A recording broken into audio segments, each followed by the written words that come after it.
All right, well, it's 7 o'clock, so we're going to go ahead and get started with our webinar tonight. Welcome to our participants. We are so glad you're here. My name is Joann Mundth Douglas, and I'm the Director of Reedsburg ArtsLink, based in Reedsburg, Wisconsin.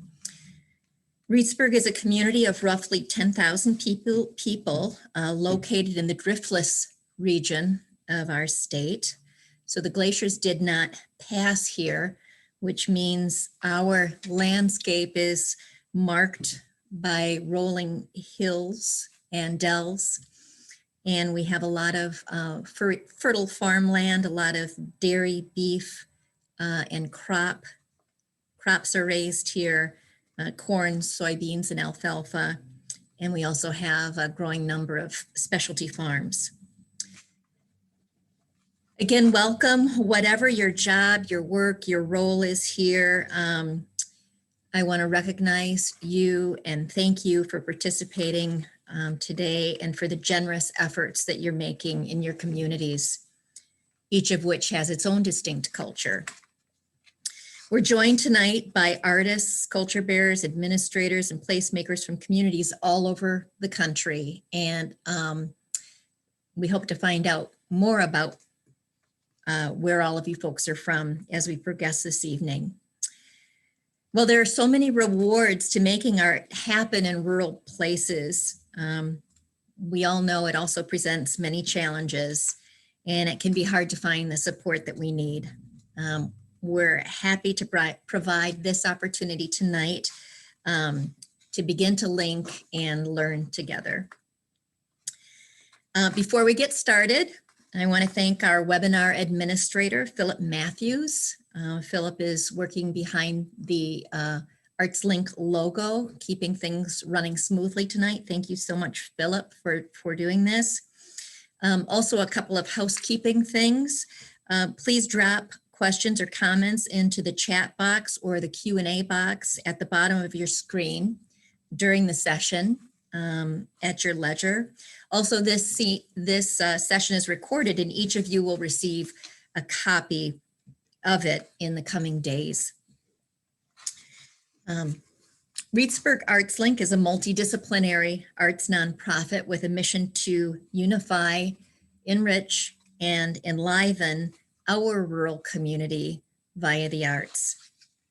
We've, since 2014, been involved in a lot of different projects that we've created and projects that we've helped support. We've also been involved in the development of a number of permanent and temporary public art installations with our community. So our intention for tonight's webinar, one of our intentions, is to elevate and support the field of rural public arts. That said, that I know of, we're not going to be offering specifically any definitions of rural or public or art, at least none planned up front, though I trust that ideas about those things are obviously going to emerge as our discussion proceeds tonight. I also want to say that today's webinar came together in a fairly scrappy way when, as a result of pandemic complications, it was actually impossible to complete other projects that were scheduled for this time. So Karl Unnasch, one of tonight's panelists, was involved in that affected project and suggested this as an alternative. And I think it's actually turned out to be a better opportunity than what was originally planned. So thank you, Karl, for getting this started. ArtsLink pulled from its existing networks to form this panel. And as an all-white group, I know that we hold an awareness that the full breadth of the great work happening in rural places isn't fully represented here. This said, the experiences of today's panelists are really rich and extraordinary, and I know that they will give us lots to consider. I want to ask that you please receive this as ArtsLink's first such effort, and we hope that this leads to more conversations in the future. We'll be sending you a post-webinar survey, and your input on that will help us plan for and change the face of future panels. So thank you in advance for that. And with that, I would like to introduce Karen Geschko, who's with the Wisconsin Arts Board and who's been a wonderful support to Reedsburg ArtsLink over the years. Thank you for being here tonight, Karen. Thank you so much. It is a privilege to be here to join in welcoming everyone to this discussion. From Wisconsin's state arts agency's perspective, the idea of connecting on the topic of public art and rural places feels more important than ever right now, as we come through a time of some disconnection. There is remarkable public art work going on in Wisconsin's rural and small communities and in rural and small communities around the country. We'll hear about some of it tonight, I know. And I wanted to share a simple observation as we get underway. Public art is a key component of the popular concept of creative placemaking. The challenge is that creative placemakers sometimes start with a problem, a common master narrative that rural places need help, that there's a deficit. So when you approach work in rural communities with that mindset, you're already starting off on the wrong foot. Community engaged creative initiatives that honor the past, strengthen the present, and build a future that community members can envision together. That's really important work. And approaching that work with openness to seeing the assets of a place is key. Thanks to Reedsburg ArtsLink for offering the session, and to the artists who said yes to the invitation, and to the participants who are joining us from all over the country. Let's get started. Right back to you, Joann. All right, thanks so much, Karen. So glad you're here. So tonight we have 4 different panelists who, of course, will have 4 different perspectives on rural public arts. We're going to start with Sheila Novak. Sheila was part of an artist team that created a work called Fluvial for the 2020 Farm Art DTour. And she's been working with Reedsburg ArtsLink in recent months as an extension of that piece called Fluvial. And the extension piece, which will be in Reedsburg, is called Fluvial North, and that will be installed in Harvest Park in Reedsburg this month, later in May through the end of October 2021. Thanks for being here, Sheila. Thank you so much for having me. I'm really, really thrilled to be here. So as Joann just shared last year, I created a piece called Fluvial, and here it is, just about, 30 minutes southeast of Reedsburg in a beautiful cow pasture amongst the bluffs. This piece was made in collaboration with artists Emily Bouvier and Kristen Nessa as part of Wormfarm's Farm Art DTour in 2020. And I, as an interdisciplinary artist, am really interested in creating work that heals the widening gulf between our bodies, the earth, and each other. So for this piece, landscape and community were so important. And I'm so thrilled to be here tonight and to be able to bring this piece back to Reedsburg this summer. So a little bit about me. Who am I? Where am I from? I currently reside in Boston, Massachusetts, but my heart is in the Midwest. I grew up in Iowa City, Iowa, spent 5 years in Northfield, Minnesota, 5 years in Minneapolis, Minnesota, and numerous summers in the North Woods of Minnesota and Wisconsin. And I also just want to acknowledge that that means that I have lived on the unceded ancestral homelands of distinct American Indian communities such as the Sauk, Kickapoo, Iowa, Dakota, Massachusetts, and Pawtucket, amongst others. Land is essential to my practice, and my love of land developed when I was a young child going to the North Woods with my family, where my curiosity for the earth really developed. And yet my concern for the earth, as well as my thinking about people and the relationship to land and how we grow in it was influenced by growing up in Iowa. I grew up on the Iowa River, and this pictures of the Iowa River flooding in 2008. And the Iowa River also flooded in my neighborhood in 1993. And my conscious years in Iowa were really bookended by these events. And for me, the narrative of farming was part of this river as eutrophic waters flowed through my neighborhood and eventually into my home, which was built on a wetland. And so thinking about farming, thinking about development, thinking about how we relate to the earth and how we care for it and how we harvest from it were part of my daily life in Iowa.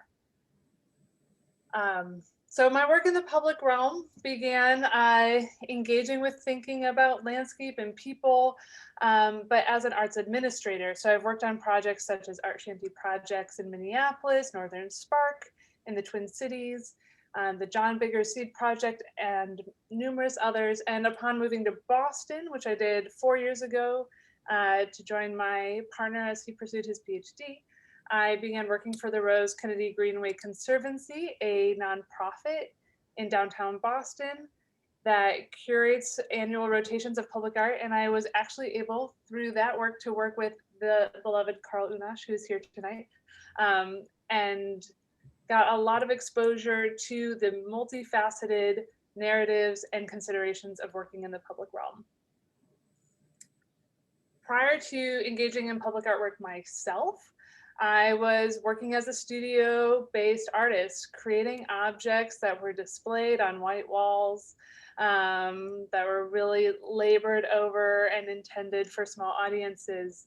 And this piece in particular, to me, illustrates me beginning to push into a spatial consideration, where I was really thinking about things like surrounding a viewer, like creating an experience that was encapsulating of the body. And so this piece was important to me in allowing me to transform the grief from the loss of my mother to ovarian cancer. And this piece allowed me to really kind of begin to create work that expanded beyond my own personal lens. So I think about spatial practice, and then I think about the relationship of the body to nature, and have continued to push to figure out ways to bring my artwork outside. So for fluvial, one really important component of this piece was the site. We had a creek. We were thinking about the waters that carved out the driftless region. We were thinking about the Ho-Chunk people whose ancestral homelands have been developed and taken by white folks. And we were thinking about those white folks and their experiences with multi-generational farming and old farming practices that have been continuing to work today. So we collected stories, we illustrated those stories with materials, and we created an experience that illustrated a connected whole as these stories fell together throughout this installation.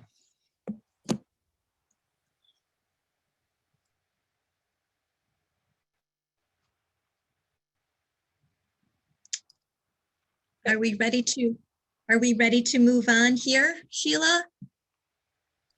Yeah, sorry, thank you. Thank you so much. Thank you so much for sharing that with us. It's so interesting to hear more about the roots of your work. Next up, we have Matthew Fluharty, who founded Art of the Rural, based in Winona, Minnesota. In addition to Art of the Rural, he's founded many related rural initiatives and has worked closely with a number of us. And I don't doubt that many of you, whether you realize it or not, have participated in arts-related events and programming in which Matthew has had a hand. So thank you so much for being here tonight. And if you would fill out your introduction, Matthew, that would be great. Yeah, thanks, Joann. Hi, I'm Matthew. I'm really grateful to be with you all tonight. My pronouns are he, him. As Joann mentioned, I'm a writer, curator, executive director of Art of the Rural, from a 7th generation family farm, excuse me, in Appalachian, Ohio. And I'll talk for a couple of minutes about Art of the Rural. What unites many of the folks that Art of the Rural collaborates with is a deep spiritual, personal, and generational connection to the land. And wherever we go, Art of the Rural's work is located on the traditional, ancestral, and contemporary lands of Indigenous people. And so the ground that I stand on tonight is part of Dakota homelands. It's a sweep of prairie and floodplains along the Mississippi River known as Keoksa, or Winona, Minnesota. So though we work around the country, we're based here. The backdrop you see behind me is my basement in all of its glory. If we could have the next slide, please.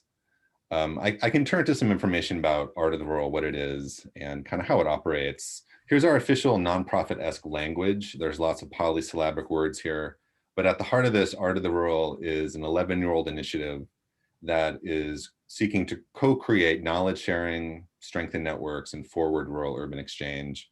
And we work with folks to bridge the racial, cultural, regional, and sectoral differences that often plant boundaries in the rural field. So our work is really collaborative. Our initiatives are built with trust over a long period of time. What this work really looks like is this: social dances, convenings, barbecues, exhibitions, public policy papers, newspapers, case studies, and other ways that are appropriate in that context to cultivate relationships and knowledge. With the remaining time that I have, I'd like to share 2 examples, if I could please. As I think about public art futures in rural and rural-urban spaces, I just wanted to share a little bit about the work of the Rural-Urban Exchange, which is a 7-year-old collaboration that Art of the Rural, Apple Shop, and really at this point, hundreds of other individuals and organizations have contributed to. The Rural-Urban Exchange is a creative leadership program, and it's rooted in the diverse and different presences of local culture across a state. And from those collective experiences in a range of communities, and through that sort of long-term investment in trust and vulnerability that occurs when folks are together, just together for a longer period of time, this creative leadership program builds confidence, grows social capital, and bridges some of the divides that Joann mentioned previously. This work is currently underway, has been underway in Kentucky and in Minnesota. If we could have the next slide, please. As we can tell from the recently released census data that folks, if they haven't seen, they can check out, we need these kinds of intercultural opportunities in public art to help us understand for ourselves the sweep of change that is present, and I would argue many times is invisible sometimes in our rural and rural-urban regions. Next slide, please. And we need efforts to help us understand those ever-shifting contours of the rural-urban continuum. And it's fantastic to be on a group with folks who are just like thinking through this every day. This continuum, like how an urban normative lens can shape everything from our national narratives about rural space to shaping the kinds of art opportunities that are offered to artists and communities in rural America and Indian country, and even who is supported to offer those opportunities. All that being shaped through an urban normative narrative that we should probably sit with and address in our various modes of being and our ways of practice. Next slide, please. I'd just like to close with one other initiative that Art of the Rural works on. And it's a program where we're seeking to create platforms for artists to address some of these imperatives I just described. This is called High Visibility. It's a long-term collaborative partnership between Art of the Rural, Plains Art Museum, and individuals and organizations across the country. And through exhibitions and publications, place-based programming, High Visibility is kind of seeking over the long term to make a contribution towards this kind of reframing of the narrative around rural America and Indian country. And I think in particular, the forms of intercultural exchange that are happening there, and to think through rural-urban exchange. So folks can check out High Visibility. It's an exhibition that's on view at the Plains Art Museum until the end of this month. It's also a podcast and a newspaper and a web resource. And the image that I would like to close with is an image from the High Visibility exhibition, and it's by Raven Chacon, who's from the Navajo Nation. The piece is called American Ledger #2. And the image that you see before y'all is a pyrographed image on plywood, which in other forms has existed as an interstate billboard. And it is at once a subversion of the Oklahoma state flag. It's a meditation on the forced migration and massacres that occurred across that region. And it's also a visual score that asks to be played and to be performed by non-musicians. So like this work like creatively presents the complicated histories that are present in our communities and our regions and presents them to the public. And I think foregrounds that necessity for the public to witness, hear, and be with that cultural difference and to take personal action in that space. I think some folks might call this particular work experimental, but it really is what I like so much about public art in the sense that it's an invitation into a deeper experience. So I'm grateful to be with you all tonight. Thank you. Thank you, Matthew. Appreciate that very much. Next up, Karl Unnasch. Karl created Ruminant, the grand masticator for the 2013 Farm Art DTour. And ArtsLink has worked with Karl to re-outfit Ruminant for permanent installation as the focal point of Harvest Park, a park designed in part to pay homage to farmers and rural life in the Reedsburg area. Karl, we look forward to hearing more about you and the work that springs from your truly rural core. Thank you. I'll do my best not to disappoint. First of all, I'd like to say what an honor it is to see every familiar face that I've worked with in the past. This is pretty damn awesome. I grew up on a 200+ acre dairy farm in southeast Minnesota, which still remains in our family. And I'm pretty happy about that. And I learned a lot from that.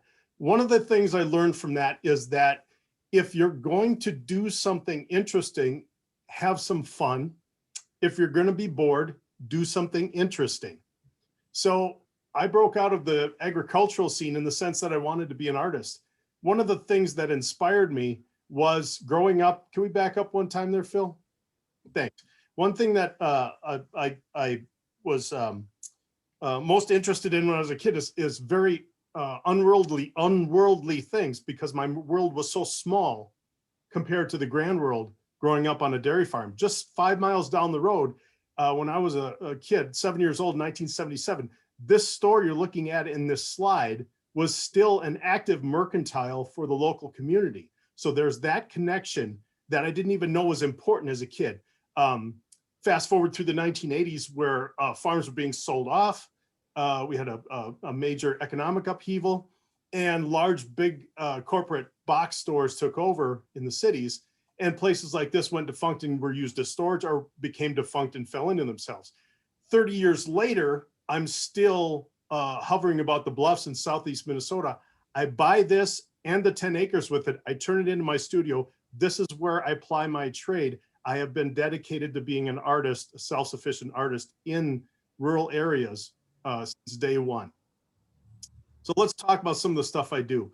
This is near mint condition. This is my breakout piece. I call it my breakout piece because I literally had to talk my dad into letting me borrow his tractor in October of 2010 so I could accoutre it with stained glass. And I accoutred it with images from those prior years of my sequestering as a kid on a dairy farm, thinking of all these pop culture media icons of my childhood.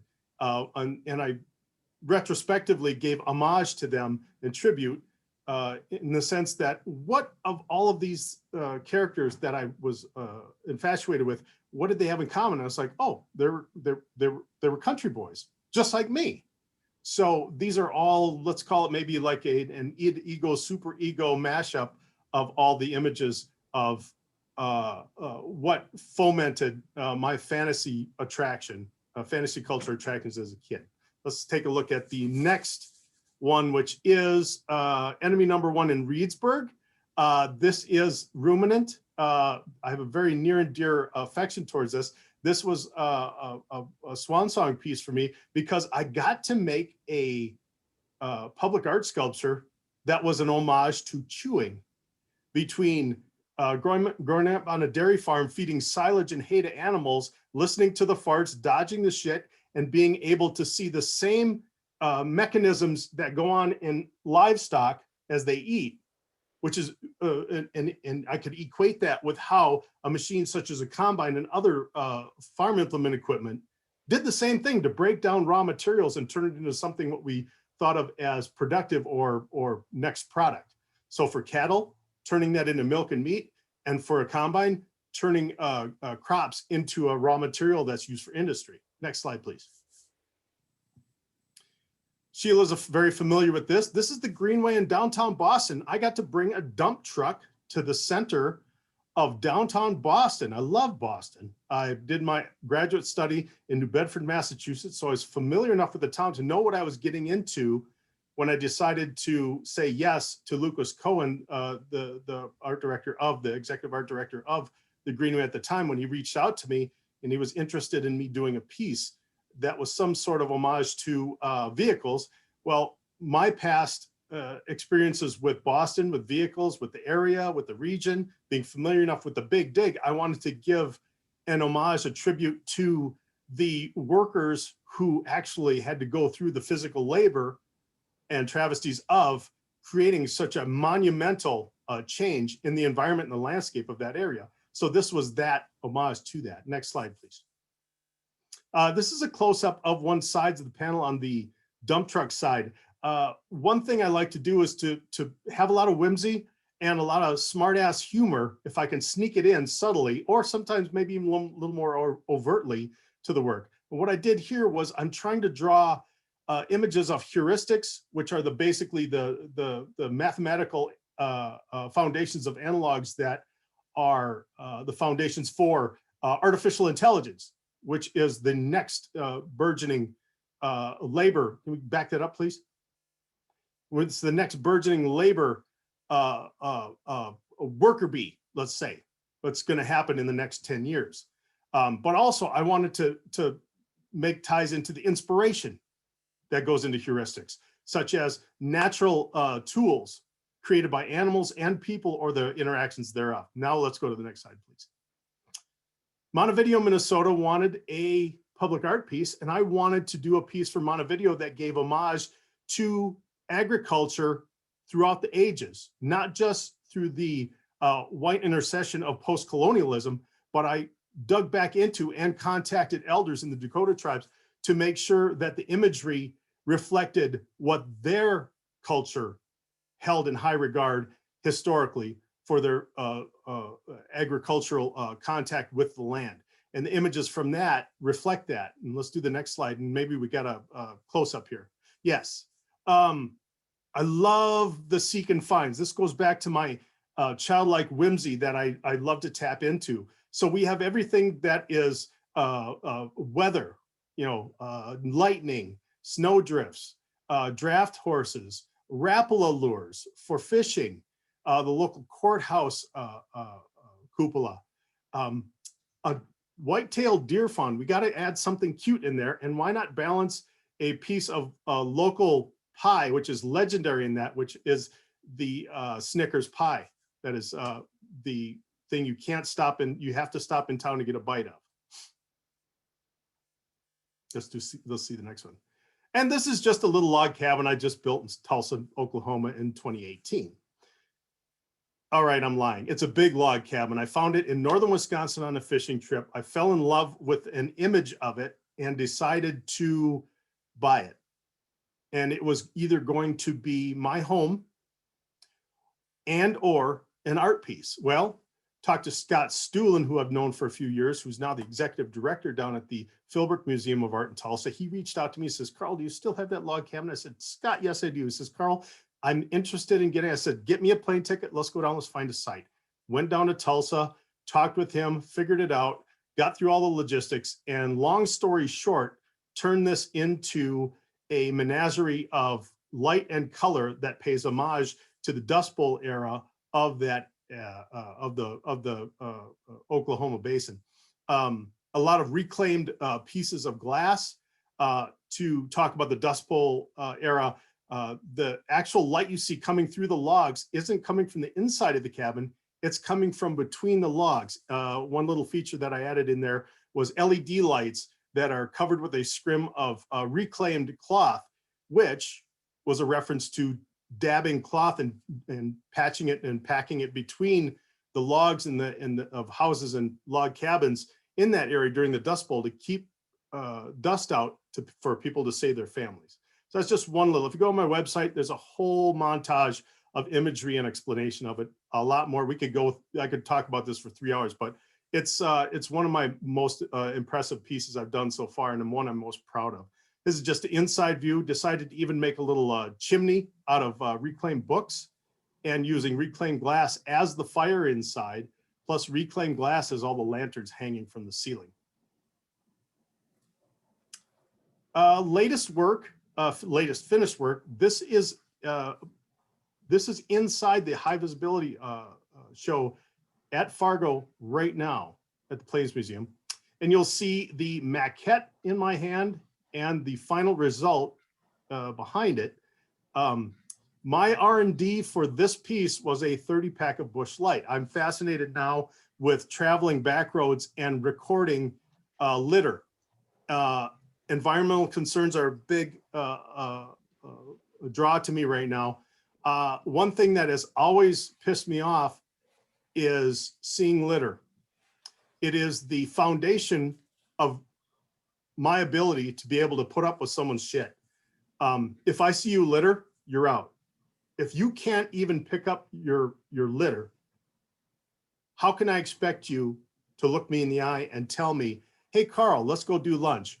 I want to know that your heart is in the game as a human. I want to know that your heart is in the game as somebody that's on this planet. I want to make sure that your heart is in the game to make sure that you're not leaving crap for my kid and my other generations. I don't care where you're from. Pick up your shit. I mean, I'm surprised I have to make a piece like this in some regards. However, let's make something that's going to be preachy like that. Let's make it fun. Let's make it interesting. Let's make it beautiful. And let's bring that dichotomy together and make something that people can say, hey, I better go take a look at that again and think about it some more. Thank you.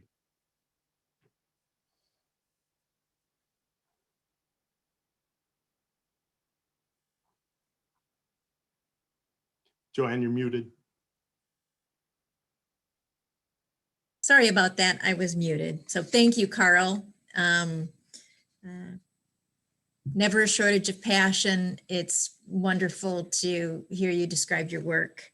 Thank you so much. So next up is Donna Neuwirth. Donna is the co-founder of the Wormfarm Institute, and the Wormfarm Institute is the creator of the Fermentation Fest and the Farm Art DTour. I feel beyond privileged to have Reedsburg, to have Donna and her partner Jay here in Reedsburg, where they have been beyond a great inspiration. They've really been in some ways a lifeline for ArtsLink's work in many ways. So Donna, your turn. Tell us a little bit about yourself and your transition to rural and your work now. Oh, thank you. Hello, everyone. I've had the honor and pleasure of working with all the folks on this webinar, and I'm grateful to be part of this conversation. Thank you, Joann. So who am I? I'm Donna. I am an artist, a theater maker, an impresario, a misfit, and an unlikely but persistent rural arts organization administrator. Along with my partner, Jay Salinas, as Joann mentioned, we co-founded Wormfarm Institute in 2000 in Reedsburg, Wisconsin, and I serve as executive director. Our mission is to build a sustainable future for agriculture and the arts by fostering vital links between people and the land. Wormfarm also serves as the rural anchor in the rural urban flow network. Wormfarm's public art programs grew very slowly over time out of the fertile intersection of art, agriculture, our urban past, and our rural present. We began with an artist residency program that continues today and is an engagement in the life of a working farm during the Wisconsin growing season. We welcome artists from across the country to get dirty, eat well, and make art. All of our public programs are indirectly fed by this annual infusion of artists and writers who find inspiration, much as Jay and I did, from the soil, the seasons, and the work. When we bought and restored an old building on Main Street in Reedsburg, this investment in the town, the downtown, sparked a range of asset-based public art programs that continue to evolve. We began with a series of local history-based murals, and then onward from there. Ridiculous Day was a tantalizing sounding annual celebration that wasn't quite living up to its possibilities. We were inspired to put the ridiculous back in ridiculous days with giant puppets made out of trash, a week of free workshops that culminated with a Main Street parade, something you can't do in big cities. This public participation project lasted 4 years and grew important relationships and collaborations.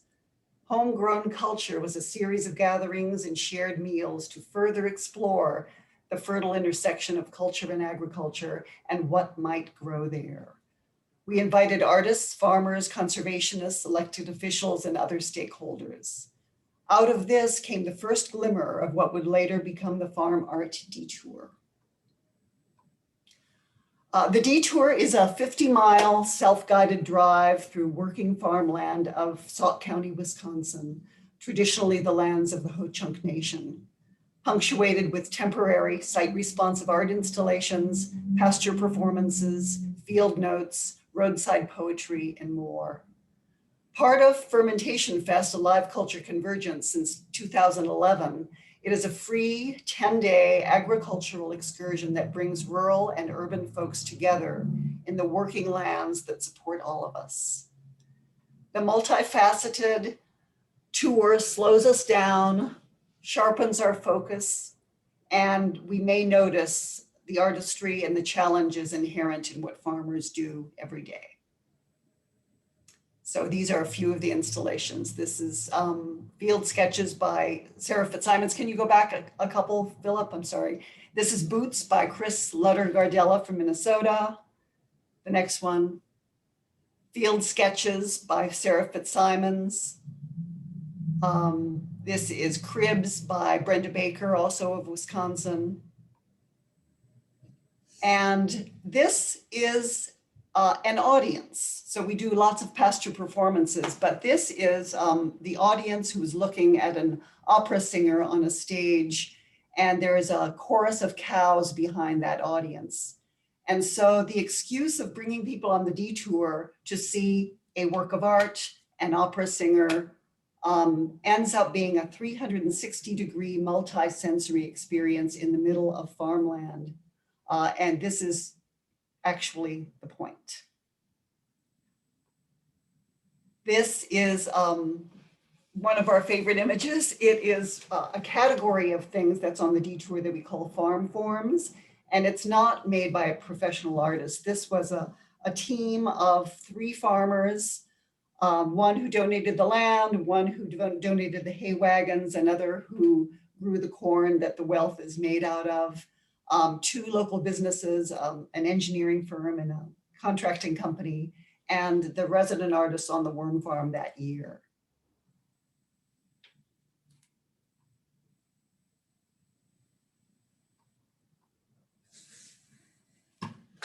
Thank you. Thank you, Donna. Thank you all. We are at about 7:40. And so we want to slip in some quick questions for the panelists, and then we really want to open it up to questions from our audience. So if you all could just sort of give me your thumbnail answers to some questions, that would be great. So Sheila, we know that from your introduction that in addition to being an artist, you currently live in a major metro area, Boston, and you work in public arts administration. And I'm just wondering how that experience informs your practice when making art with rural communities like ours. So, you know, are there adjustments that you make? How is it? How is it? Yeah, thanks, Joanne, for that question. I think, you know, there's definitely similarities and differences in working in public art in urban and rural settings. So, you know, Karen at the beginning talked about placemaking as a deficit approach towards working with communities. That's true in urban settings and rural settings, and is a challenging way to approach working with any community. And, you know, so all public art that's great public art in my mind is concerned with the site, the history of the land, the present use of the land, the context of the community, the people who are there. So urban settings and rural settings have those considerations in common.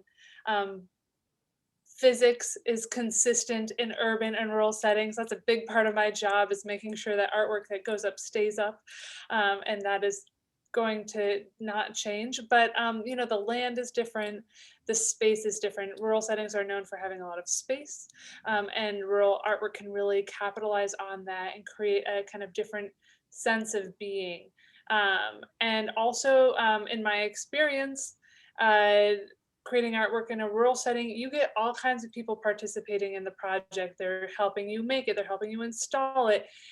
They're landowners, they're checking in on it, they're calling you about the cow, like all this happened. And these are people who are not art world people, they are not artists, they have never made art, they don't even really maybe know what you're doing, but they are excited and they want to lend a hand and they totally buy in. In urban settings, it's more common that the people who are going to get coming, participating, caring are part of an arts community, familiar with the vernacular, interested already. So the kind of ability to bring in a really interesting, different group of people, I think is a unique potential of working in rural spaces. That's great. Thank you, Sheila. Matthew, you always give us so much to think about. You know, like sometimes my head just wants to explode. So I want to ask you, as you consider public art in rural places, what are the three things that you hope that rural communities and artists with a public arts practice should know about this work? Yeah, thank you. And I'll try to be really brief. And I think I'm able to be brief because of all the awesome things that Sheila just said in terms of like this contextual thing that's happening. I mean, I think for me, like three things are that I think perhaps a challenge that we still have to some degree in sort of across rural and Indian country is that there are many resource differences between rural and urban. Enormous funding, structural differences that can't be ignored. One of them is like knowledge resources, you know, and I think a lot of the base that we come from still is an urban-centric knowledge resource base. So just to underscore what Sheila said in that regard to the listening process that occurs, you know, and I think that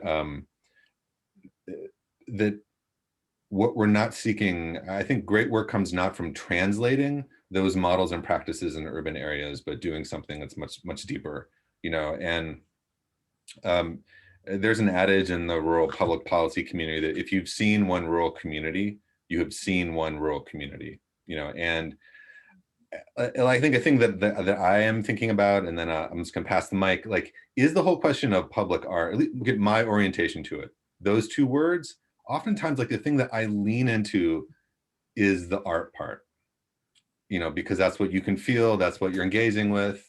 Those like the shiny photos on the internet are of like this thing, but like what about the publics? And I mean that with a plural. What about the publics that are in rural places and in Indian country that are incredibly, there's so much difference, there's so many publics, you know. I think that's a really powerful opportunity and frankly, a challenge, I think, for public artists in this moment, for so many reasons. But artists are always the folks that take up a challenge and do something that hits on what Donna was saying in terms of that slow motion sensory thing that opens you up. So that's my take. Yeah, thank you. Thank you so much, Matthew. Really appreciate that. Karl, in some of our discussions, I think prior to this, I think I'm going to jump to a follow-up question to you. You've mentioned that there's a dearth of opportunities to create public art in rural areas, and this to some degree is a follow-up on some of the things that Matthew has already said. But other than funding streams, which we know are a big issue, what are the obstacles that you run into in terms of finding opportunities to create public art in rural areas? I think, well, a lot of my answers are big answers initially, and then they have to be broken down. My one-word answer is fear. We have a lot of fear rolling around right now on all fronts. And that creates a lot of barriers that we can't readily get across, because it's a comfortable place for a lot of people, it seems, right now. And that sort of comfort is debilitating. So just from my firsthand perspective, there is a solvent. It's humor, it's love, it's trust. If I can figure out a way to get through that fear with 1, 2, and then the trifecta 3, I've done my work. Because after that, I know I have the talent, I know I have the skill, I know I have the education, and I know I have the experience to get through that. Being a farm kid, living in the rural areas, listening to people, listening, and not being held back by your fear of, ooh, that's a little too scary for me. No, it's different. It's not weird, it's interesting.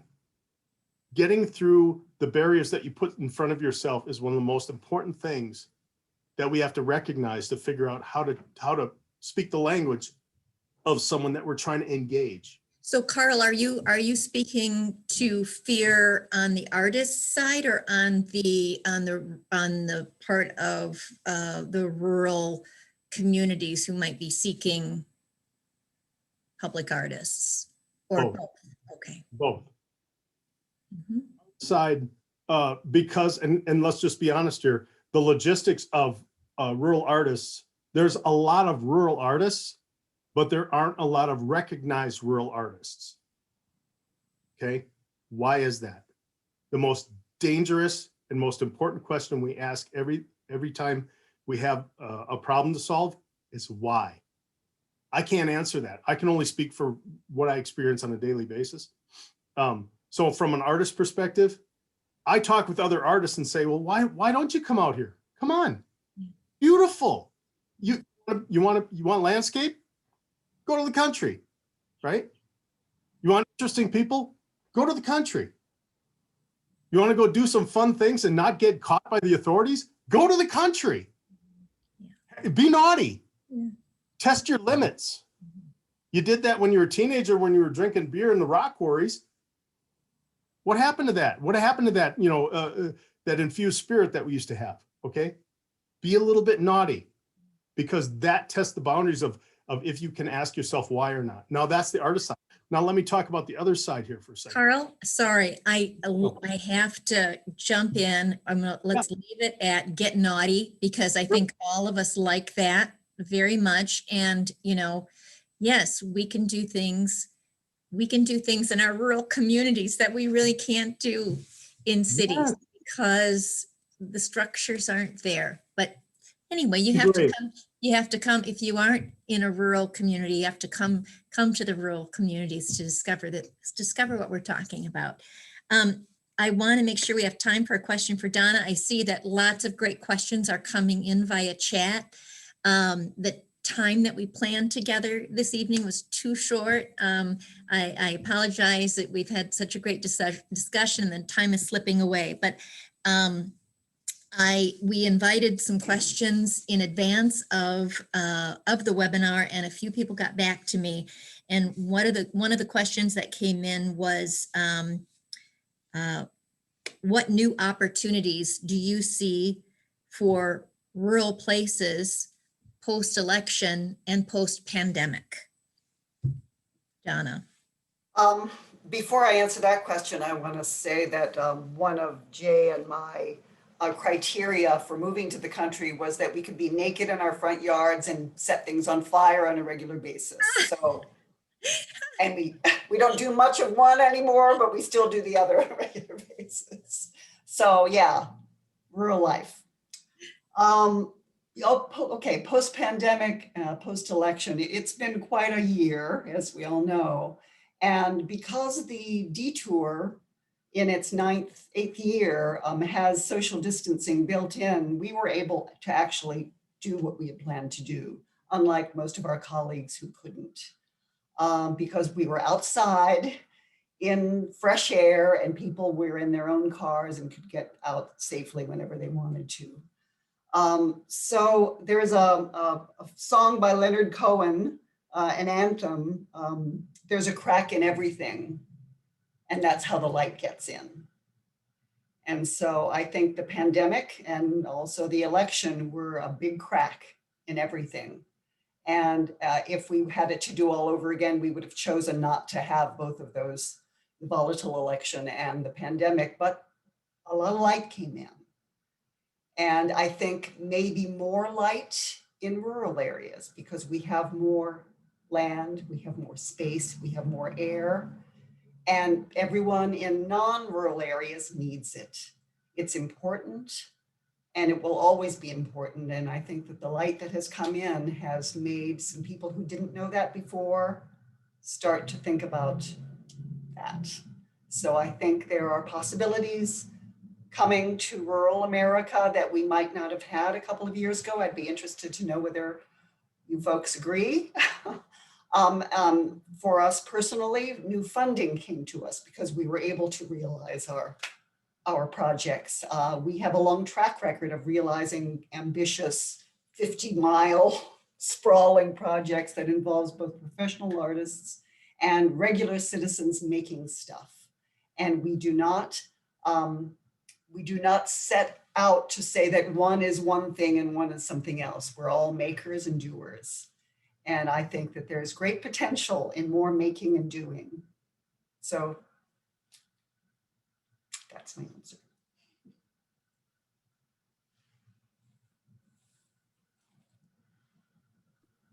Joann, you're muted. I was muted again. Thank you. Thank you, Donna.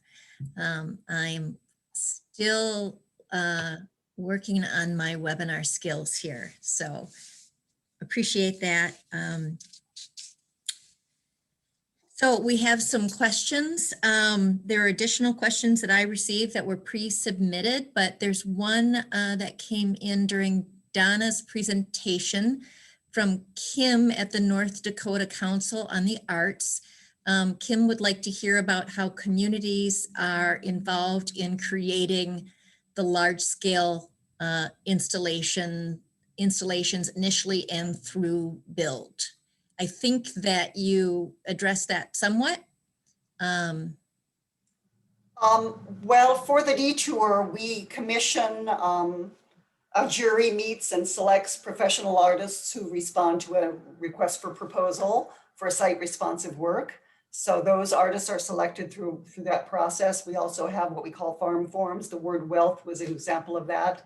And that's what the farmers and the landowners and anybody makes that they who wants to. And then there's another thing that sort of happens that was never planned, and we now call them rogue installations. And those are just people who respond. We don't even necessarily know who they are, but they respond to the fact that thousands of people are going to be driving through, and then there's this art thing going on there and something going on there, and so they join in.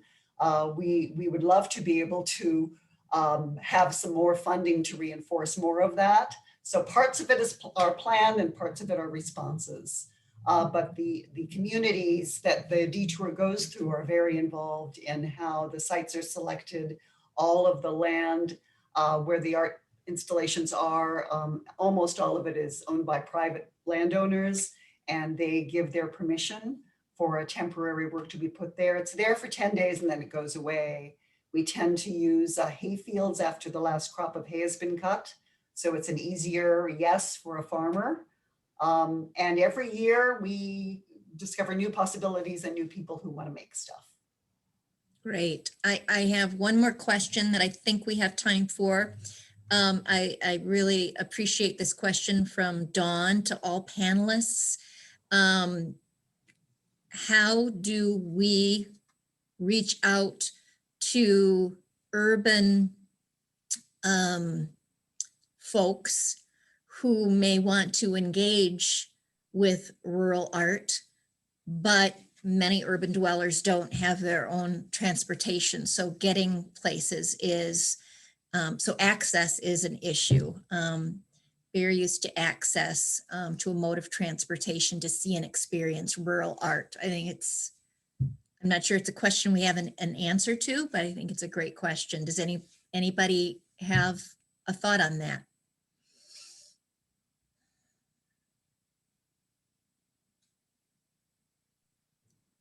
Karl. Bring it to them. If you can't get Muhammad to the mountain, take the mountain to Muhammad. That's what I've had to do because I understand that implicitly. I got a lot of friends in metro areas, and there are certain ones that'll come to visit and engage and look at things. But then there's plenty of people who could have their lives enhanced greatly by experiencing something totally new from a different country. Talk about multiculturalism. Bring a menagerie of rural art to the city. It's just an idea. Yeah. I'm not the person to do it. I just bring one piece in. Yes. Somebody else can do that and make it happen. Great thought. Don, I'm thinking about the bus that you've arranged to have come from Milwaukee for some of the farm art detours. Do you want to say a little bit about that? We've got about 2 minutes left here. The rural urban flow, that's actually how that got started, that some of our colleagues in Milwaukee filled up a bus of artists and urban farmers that came out to the detour to both experience what was there and also to perform and bring their talents to the detour. That ended up going back and forth, and then we did a return bus to inner city Milwaukee, and that has turned into the Rural Urban Flow Network, which is growing. And we all recognize that regions need to be strong and healthy and prosperous, and that can only happen if it values both its rural and its urban parts.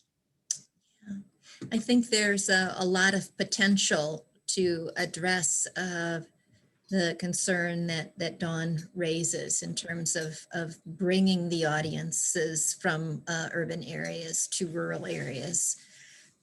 So thank you for that. And thank you for all of your questions. I'm so sorry that we haven't had the time to get to all of the great questions that you have posed.